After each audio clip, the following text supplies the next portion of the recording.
આગળ વાત કરીએ તો નર્મદામાં આમ આદમી પાર્ટીના વિરોધથી બીજેપીમાં જૂથવાદ સામે આવ્યો છે। આપના ધારાસભ્ય ચેતર વસાવા જુનારાજ ગામના ખરાબ રોડને લઈને આંદોલન શરૂ કર્યું। ચેતર વસાવાએ તેના મોસાળમાં દિવાળી સુધી રોડ બનાવી આપવાની માંગ કરી અને જો 15 દિવસમાં કામગીરી શરૂ ન થાય તો આંદોલનની ચીમકી ઉચ્ચારી। પરંતુ ચેતર વસાવાના વિરોધને લઈને હવે સાંસદ મનસુખ વસાવાએ બીજેપીના જ નેતાઓ પર પ્રહાર કરી દીધા છે। મનસુખ વસાવાએ કહ્યું કે ડેડિયાપાડાના ધારાસભ્ય દર્શનાબેન દેશમુખ સહિત બીજેપીના નેતાઓ ચેતર વસાવાને સપોર્ટ કરે છે। દર્શના દેશમુખ ચેતરને બીજેપીમાં લાવવાના પ્રયાસ કરે છે। ચેતર વસાવાને વર્ષો બાદ મોસાળ કેમ યાદ આવ્યું છે? દિવાળી પછી રોડનું કામ થવાનું છે તો પછી આવા વિરોધના નાટક કેમ કરવામાં આવી રહ્યા છે? ડીબી પટેલ કન્સ્ટ્રક્શન વડોદરાને આનું ટેન્ડર આપવામાં આવ્યું છે। 14 કિલોમીટર રોડ છે જીતગઢથી લઈને જુનારા સુધીનો। એણે સ્ટ્રક્ચરના કામ પણ ચાલુ કરી દીધા હતા, પણ થોડા દિવસોમાં કામ ચાલ્યા અને બાદમાં ફોરેસ્ટના કેટલાક અધિકારીઓ ગયા, એના જે વાહનો હતા એ વાહનોને જપ્ત કરીને કામ અટકાવી દેવામાં આવ્યું છે। ત્યારે હવે 1 વર્ષ જેટલો સમય થવા આવ્યો છે, ફરી આ કામ ચાલુ થયું નથી।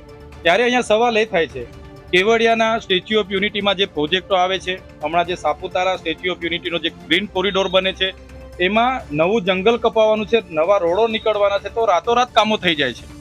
પણ જ્યારે આ વર્ષો જૂનો રોડ છે એના માટે અમને પરવાનગી નથી, ફોરેસ્ટવાળા જે છે જંગલ ખાતાની પરવાનગી લઈ લો, તો એક બાજુ તમે રાતોરાત મંજૂરીઓ આપી દો છો ને જે મૂળભૂત સુવિધાનો પ્રશ્ન છે ત્યાં તમે કામ અટકાવો છો, જે દુઃખદ ઘટના છે। અમારું જે જીતગઢથી જુનારાજનો જે 14 કિલોમીટરનો રસ્તો છે એ રસ્તો બનાવવા માટે અમે પહેલાં તો ડૉક્ટર દર્શનાબેન દેશમુખ ધારાસભ્ય શ્રી એમને પણ રજૂઆત કરેલી અને માનનીય સંસદ સભ્ય શ્રી મનસુખભાઈ વસાવા સાહેબને સાથે રાખીને અમે અગાઉ આવેદનપત્ર પણ આપ્યું હતું, પણ એનું પણ કોઈ નિરાકરણ આવ્યું નથી।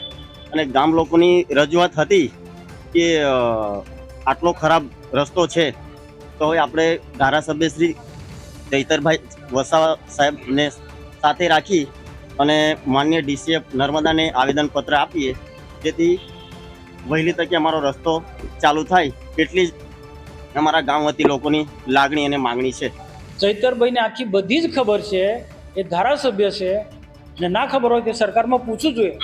સેન્ચુરી રહ્યા હોય, રિઝર્વ ફોરેસ્ટના જે કાયદા કાનૂન હોય ત્યાં સરળતાથી રસ્તા બનતા નથી। આવા વિસ્તારોની અંદર કોઈ પણ વિકાસના કામો કરવા હોય તો ફોરેસ્ટની મંજૂરી લેવી પડે અને બહુ સમય પણ લાગે છે।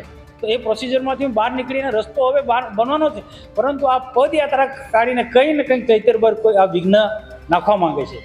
આજે આટલા ટાઈમથી એ ધારાસભ્ય છે, એના પહેલાં પણ જાહેર જીવનમાં એ કામ કરતા હતા, ત્યારે જુનારાજનો રસ્તો યાદ ના આવ્યું ને હવે દિવાળી પછી એનું કામ ચાલુ થવાનું છે ત્યારે એ લોકોને, જુનારાજના લોકોને ખોટા ગેરમાર્ગે દોરે